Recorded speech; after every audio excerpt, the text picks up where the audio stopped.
Logic দিয়ে বোঝাচ্ছি এই জায়গাটা। হ্যাঁ, এই জায়গাটা ধর, হ্যাঁ এইভাবে ধরলেই হবে। হ্যাঁ, পারফেক্ট বোঝা যাচ্ছে, আমি দেখতে পাচ্ছি। এবার দেখো এই যে জায়গাটা যেটা হলো, দেখো সমান তো। এবার দেখো যখন এবারটা এই দিকে যাবে, এই হচ্ছে ডাউন হয়ে গেল, ঠিক আছে। এরপরে এটা শোল্ডার ডাউন হয়ে গেল। আর এই যে তোমার কোশ্চেন ছিল যে এই জায়গাটা আর্মহোলটা কেন বেঁকে থাকবে, দেখো আর্মহোল কি বেঁকে আছে? আমরা কিন্তু সে হাইনেকের মতো সোজা হয়ে গেল। কিন্তু এবার এই জায়গাটা আরো আমাদের শেপ দেওয়ার দরকার।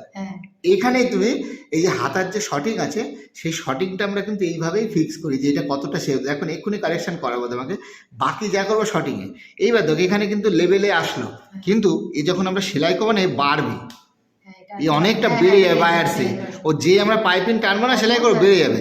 তো আমরা এখান থেকে এতখানি কেটে দেবো, হাফ ইঞ্চ মতো দাও না কেটে, অসুবিধা নেই, ঠিক আছে। এবার কেটে দেওয়ার পর দেখো আবার কেমন লাগবে, দেখাচ্ছে ছেড়ে দিলে একদম এন্ডিং থেকে। হ্যাঁ একদম ওখান থেকে। এই যে লজিকটা আমি বুঝিয়ে দিলাম, এরপরে এই দিকেটাও নয়। হ্যাঁ হ্যাঁ, এবার দেখো ছেড়ে দাও। এইটা হচ্ছে এক্স্যাক্ট ফিটিং এর জন্য।